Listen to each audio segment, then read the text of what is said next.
It should have been me. Sudah memasuki ke track di mana kita bakal melihat pasukan-pasukan oranye di grandstand. Dan seperti di intro tadi, entahlah ini fans Max atau McLaren ya kan? Tapi yang udah jelas ya bukan Cottage 44. Oke, salah satu track terpendek dan tikungan paling dekat di kalender F1 yaitu Red Bull Ring Austrian Grand Prix. Dan juga menjadi host sprint race ketiga kita di musim ini. Jadi bagaimana dengan Austrian Grand Prix ini? Best race of the season menurut gue ya. Dan gue akan beri rating 10 dari 10 untuk balapan ini. Perfect lah nih balapan. Semuanya ada di balapan ini.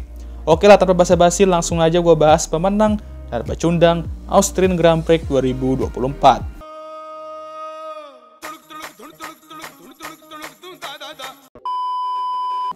Oke, untuk Max Verstappen dan Lando Norris, ya, gue harusnya masukin mereka ke list pecundang ya. Tapi untuk kali ini gue akan baik ke mereka dan gak masukin dua-duanya ke pemenang atau pecundang. Ya di antara-antara gitu lah, tapi gue pengen bahas sedikit aja gitu. Karena mereka memberikan kita hiburan yang sangat-sangat seru dan benar-benar bikin kita lompat-lompat nontonnya kayak porpoising F1 2022. That is cinema. Bahkan di sprint race kemarin aja kita udah dikasih semacam trailer atau preview ya battle mereka kira-kira bakal kayak gimana gitu. Dan akhirnya di main race kita dikasih full movie-nya. Dan ya endingnya sangat meresahkan. Untuk yang salah siapa atas insiden itu, ya gua rasa Max seperti biasa agresif banget lah ya defense-nya. Dan akhirnya kena juga akibatnya dia. Tapi itu nanti gue bahas di lain waktu aja kalau gue sempet ya. Soalnya gue udah mulai rada sibuk nih besok ya dan seterusnya. Tapi 10 detik penalti gue rasa cukup fair aja lah. Intinya gue mau apresiasi mereka berdua juga yang udah habis-habisan menghibur kita walaupun akhirnya mereka membuat kontak dan hancur balapan mereka. Tapi gue setidaknya itu jadi hiburan plus buat kita semua juga sih. Cipta betul je budak ni.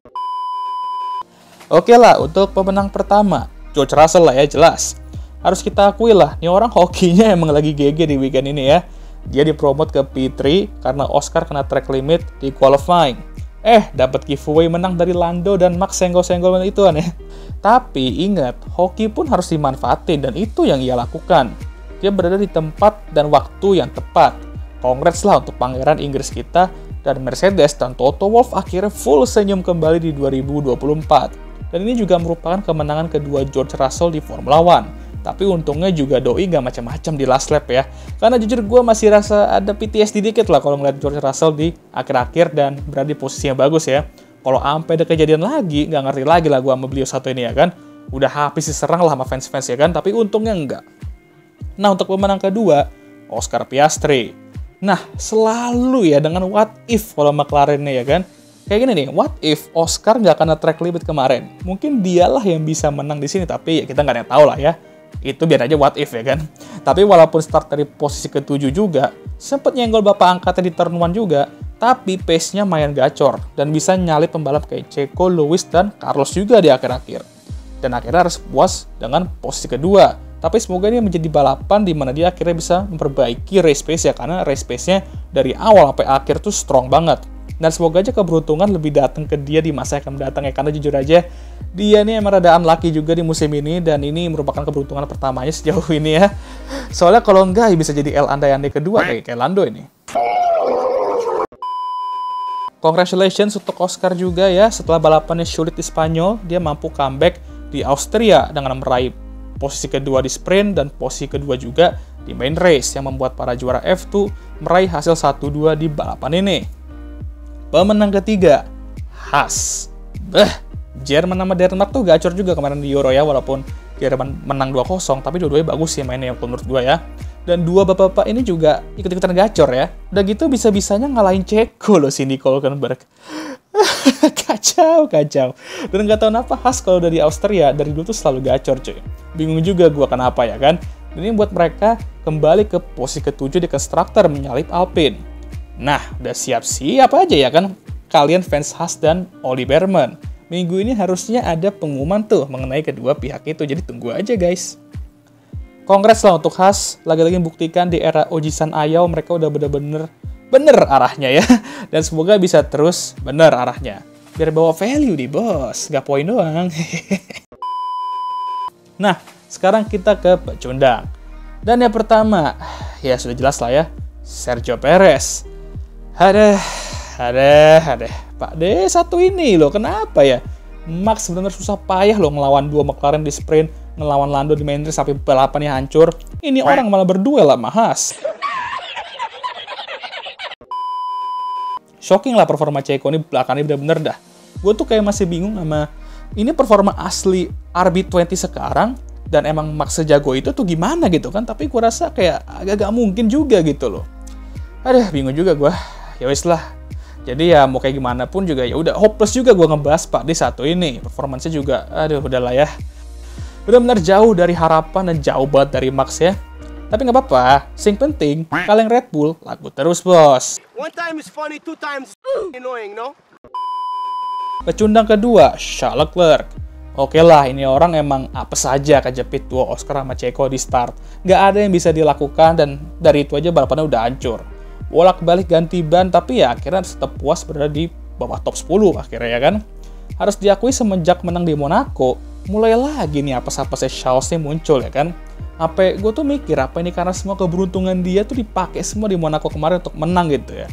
Kalau iya siap-siap aja nanti setelah 2024 kelar dia berada di bawah Checo standingsnya, atau malah dua-duanya bakal disalip sama King Alpine kali ya. Jangan so iya deh.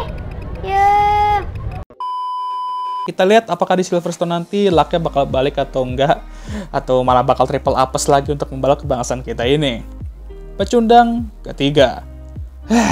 Ada apa dengan Aston Martin ya? Jujur ya, bener-bener dah gue rasa fans Nando tuh udah nggak bisa lagi ngomong hehe untung Nando keluar dari Alpine. Kacau tuh Alpine sekarang. Masalahnya udah di bawah Alpine mereka. How the turntables. Bener-bener gak tahu dah ada apa dengan mereka. Selalu aja setelah bawa update mereka tuh langsung menghilang dari lane gitu performanya, gak tahu kenapa ya. Gue rasa sekarang masalah mereka ya bukan Lance Stroll aja, tapi jujur aja Lance Stroll juga belakangan ini lagi bagus ya. Tapi ya emang mobil mereka udah ke-7 tuh, bahkan 8 tercepat sekarang. Cukup mengkhawatirkan juga untuk Aston. Dan untung aja, RB juga lagi sedikit underperform, walaupun perlahan juga udah mulai bangkit nih dengan update mereka. Soalnya kalau kayak gini terus, bisa aja mereka bakal kembali ke era 2022 mereka. Dan disinilah mungkin mereka bakal manggil tukang lebah kita yang tercinta untuk memperbaiki mobil mereka. Balapan yang, wow, no kata-kata lagi dah gue. Balapan ini memiliki segalanya. Duel untuk kemenangan, insiden dan drama di akhir-akhir, shock winner, dan pastinya pembahasan yang akan ramai banget nantinya di medsos. Cuman mau mengingatkan kembali, inilah balapan, ya kan? Hal-hal kayak gini pasti bakal terjadi. Emosi boleh, tapi jangan melampiaskan emosi itu di sosmed langsung gitu ya.